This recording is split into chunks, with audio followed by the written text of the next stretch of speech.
नमस्कार, टीवी के खास कार्यक्रम खास खबर खास नजर में आपका स्वागत। मैं हूं आपके साथ पारुल। कार्यक्रम की शुरुआत करेंगे दिन भर की 4 बड़ी खबरों के साथ। सबसे पहले बात करेंगे राजधानी भोपाल की, जहां मोहन कैबिनेट की बैठक हुई, जिसमें कई अहम फैसलों को मंजूरी मिलेगी। दूसरी खबर रायसेन से होगी, जहां सीएम ने नक्शा कार्यक्रम का शुभारंभ कर दिया है। नक्शा सिटी सर्वे प्रोग्राम शहरी भूमि सर्वेक्षण के लिए 1 साल का पायलट प्रोग्राम है। इसमें देश के 152 और एमपी के 10 शहर शामिल किए गए हैं। तीसरी खबर लखनऊ से है, जहां विधानसभा के बजट सत्र का पहला दिन हंगामेदार रहा है। वहीं चौथी और आखिरी खबर जबलपुर से होगी, जहां हाईकोर्ट ने यूपीएससी सिविल सेवा परीक्षा की उम्र सीमा में ईडब्ल्यूएस अभ्यर्थियों को 5 साल की छूट देने का फैसला सुनाया है।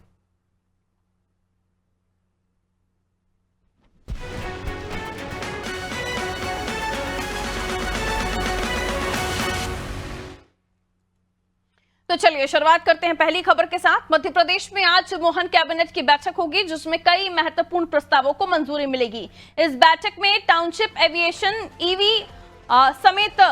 7 नई नीतियों को मंजूरी मिलने की संभावना है। आपको बता दें, भोपाल में पहली बार 24 और 25 फरवरी को ग्लोबल इन्वेस्टर समिट होने जा रही है। इससे पहले सरकार निवेशकों और उद्यमियों को आकर्षित करने के लिए करीब 21 पॉलिसीज में बदलाव कर सकती है। प्रदेश सरकार टाउनशिप पॉलिसी पर कैबिनेट में विचार करेगी। मध्य प्रदेश में बड़े अस्पताल खोलने पर सरकारी मदद, दफ्तर और शॉपिंग मॉल की पार्किंग एरिया में EV charging station, electronic vehicle के लिए चार्जिंग स्टेशन होंगे और इलेक्ट्रॉनिक व्हीकल को से बढ़ावा भी मिलेगा। बिजली और जमीन के संबंध में रियायत देने के लिए प्रस्ताव आ सकते हैं। इसके अलावा प्रदेश में मेडिकल टूरिज्म को बढ़ावा देने के लिए सरकार बड़ा फैसला ले सकती है। हेल्थ इन्वेस्टमेंट प्रमोशन पॉलिसी पर भी मोहर लग सकती है। तो कई अहम प्रस्ताव बैठक में रखे जाएंगे और इन्हें मंजूरी भी मिल सकती है,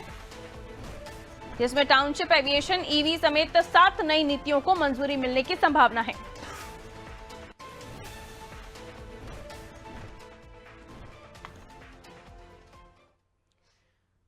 तो देखिए, मध्य प्रदेश में आज मोहन कैबिनेट की बैठक होने जा रही है। कई महत्वपूर्ण प्रस्ताव होंगे जिनको मंजूरी मिल सकती है, जिनमें टाउनशिप है, एविएशन है, ईवी और कई ऐसी स्पॉट्स जो हेल्थ से रिलेटेड भी हैं उनको डेवलप करने की बात। इलेक्ट्रॉनिक व्हीकल्स को भी ज्यादा प्रमोट करने के लिए अलग अलग जगहों पर इलेक्ट्रिक व्हीकल चार्ज करने के लिए स्टेशन बनाए जाएंगे। कई ऐसी चीजें। आइए इसे और भी समझने की हम कोशिश करते हैं। करीब 7 नई नीतियां हैं जिनको आप कह सकते हैं कि मंजूरी मिल सकती है। ब्रजेश जी हमारे साथ जुड़े हुए हैं। ब्रजेश जी, किस तरीके से आप देखते हैं 7 नई नीतियां बताया जा रहा है कि इस बैठक में उन्हें मंजूरी मिल सकती है, जिसमें ई व्हीकल की बात की जा रही है, टाउनशिप की बात की जा रही है और भी कई चीजें, क्या समझाएंगे आप? निश्चित तौर पर हमने देखा है कि पिछली बैठक जो कैबिनेट की हुई थी 11 फरवरी को, उसमें 10 नीतियां लाए थे, जिसमें पर्यटन नीति से लेके फिल्म नीति से लेके तमाम वो नीतियां थी जो कि इन्वेस्टर नीड को ध्यान में रखते हुए कि किस तरह निवेशकों को प्रोत्साहित कर सकती है, उनको रियायतें दे सकती हैं। और जो कैबिनेट वाली है, अब से कुछ ही देर बाद हम देखेंगे कि कैबिनेट की बैठक होगी। उसमें ऐसा कहा जा रहा है कि 7 पॉलिसियाँ लाई जा रही हैं। ये पॉलिसियाँ भी जिस तरह से कि भूस्वामी मिलकर टाउनशिप बना पाएंगे, तो ऐसी जो टाउनशिप पॉलिसी है उसके तहत कि भूस्वामी और ठेकेदार मिलकर एक कॉलोनी बना सकते हैं, ऐसी उनको रियायतें उसमें दी जाएंगी। ई व्हीकल वाली पॉलिसी आने वाली है, जिसमें कि इंटीग्रेटेड टाउनशिप के साथ साथ हम देखेंगे कि उसमें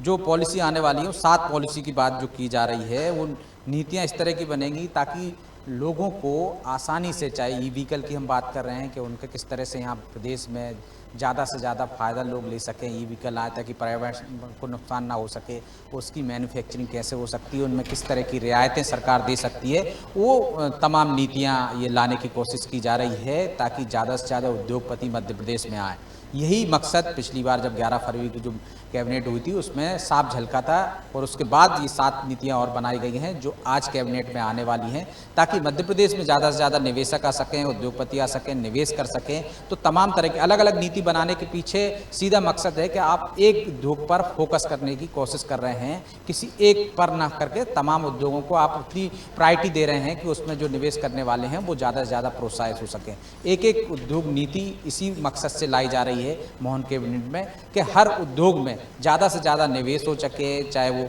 हम देख रहे हैं कि टाउनशिप के मामला हो, चाहे ई व्हीकल का मामला हो, चाहे खेती से जुड़े उद्योग हों और अन्य उद्योग हों, चाहे हम जो देख रहे हैं हथियारों से बनाने से संबंधित हो, चाहे जूते से लेके फुटवेयर से लेके हम कृषि से तक तमाम उद्योगों के लिए नीति लाने के पीछे एक नीति के पीछे यही मकसद है मोहन सरकार का। और अब हम देखेंगे कि 7 नीतियां और आएंगी ताकि जिसका फायदा इन्वेस्टर मीट में उद्योगपतियों को मिल सके। पारुल, बिल्कुल,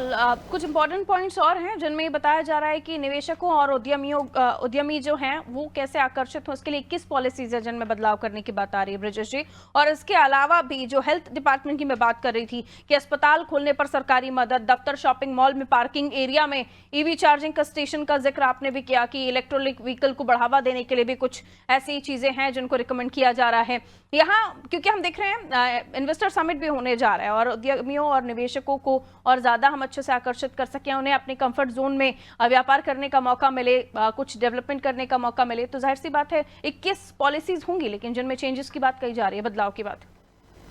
निश्चित तौर पर बदलाव की बात की जा रही है कि पॉलिसियों में और क्या प्रावधान कर सकते हैं। जो उद्योगपतियों से सरकार ने चर्चा की है, जैसे कि आप शॉपिंग मॉल में आज की तारीख में ई व्हीकल ज़्यादा हो गए हैं तो वहाँ पर चार्जिंग की समस्या, मॉल्स में और अन्य जगह पे किस तरह से हम चार्जिंग के पॉइंट बना सकें, चाहे जो बाज़ार हैं जैसे न्यू मार्केट की बात करें, हम चौक बाज़ार की बात करें, और प्रमुख स्थान जो है वहाँ पे चार्जिंग पॉइंट लगाए जा सकें। जहाँ तक अस्पताल हेल्थ को लेकर जो पॉलिसी आ रही है कि आप प्राइवेट पार्टनरशिप पर पीपीपी मॉडल पे आप अस्पताल खोल सकते हैं, सरकार आपको बड़ी संख्या में सब्सिडी देगी, उसमें आपको ज़मीन को लेकर और आपको जो उपकरण खरीदे जाते हैं हेल्थ से डिपार्टमेंट से उसमें सब्सिडी देने का प्रावधान है कि आप कहीं अस्पताल खोलना चाहते हैं तो आपको सरकार सब्सिडी देगी। हमने देखा कि प्राइवेट अस्पताल खुलते हैं, छोटे छोटे अस्पताल खुल जाते हैं लेकिन उसमें वैसी सुविधाएं नहीं होती। जब सरकार सब्सिडी देगी तो बड़ी संख्या में क्षेत्रों में, जो हम ग्रामीण क्षेत्रों में जाकर देखते हैं, आसपास के जिलों में देखते हैं तो हेल्थ वैसी फैसिलिटी नहीं है हेल्थ की, तो वो फैसिलिटी वहाँ पे लोगों को मिल सके अपने घर के नज़दीक में, जिला मुख्यालय पर, कस्बे में, उसको लेकर सरकार ये पॉलिसी में प्रावधान करने जा रही है कि वो ज़मीन देने के साथ साथ रियायती दरों पर आपको वहाँ पे बिजली से लेकर उपकरण से लेकर अस्पताल में जो हेल्थ में जो उपकरण लगते हैं उसमें सब्सिडी देने का प्रावधान करने जा रही है ताकि लोग हॉस्पिटल खोल सकें। ई व्हीकल को बढ़ावा देने के लिए उसमें भी सब्सिडी का प्रावधान करने जा रही है कि यदि आप ई व्हीकल से संबंधित कोई उद्योग लगाना चाहते हैं तो उसमें आपको सब्सिडी मिलेगी। यदि आप चार्जिंग पॉइंट कहाँ बेहतर कर सकें ताकि जो ई व्हीकल तो आ गए हैं मार्केट में लेकिन चार्जिंग की बड़ी समस्या आती है बड़े वाहनों की, खासकर छोटे वाहन तो आप घर पे चार्ज हो जाते हैं लेकिन यदि जिनका दायरा 100 किलोमीटर 150 किलोमीटर में ई व्हीकल चलते हैं और इसके बाद चार्जिंग की ज़रूरत पड़ती है, वो सुविधा अभी नहीं है। कोई मार्केट के लिए निकला है, यदि पूरे शहर में यदि घूमता है तो फिर उसको ई चार्जिंग के लिए वहाँ से पॉइंट की ज़रूरत पड़ती है, तो वो पॉइंट की भी व्यवस्था बेहतर तरीके से हो सके उस पर सरकार का ध्यान है, फोकस है। बहुत शुक्रिया ब्रजेश जानकारी देने के लिए। तो सरकार अपनी तरफ से तमाम प्रयास कर रही है और ई व्हीकल यानी इलेक्ट्रॉनिक व्हीकल्स को भी बढ़ावा देने के लिए चार्जिंग पॉइंट व्यवस्थित जगहों पर हो सकें, फिर वो मॉल्स हों, और हॉस्पिटल्स की बात की जा रही है, पीपीपी मॉडल पर जो हॉस्पिटल बनाने की बात की जा रही है उसमें ये भी सुनिश्चित किया जाए कि मॉल्स में भी जो चार्जिंग स्टेशन, उसके अलावा जो हेल्थ डिपार्टमेंट की बात कही जा रही थी, देखिए कि अस्पताल खोलने पर सरकारी मदद मिलेगी, दफ्तर, शॉपिंग मॉल की पार्किंग एरिया में ईवी चार्जिंग स्टेशन और तमाम तरह की और भी चीजें निवेशकों, उद्यमियों को आकर्षित करने के लिए 21 पॉलिसीज जिनमें बदलाव करने की बात आ रही है सामने।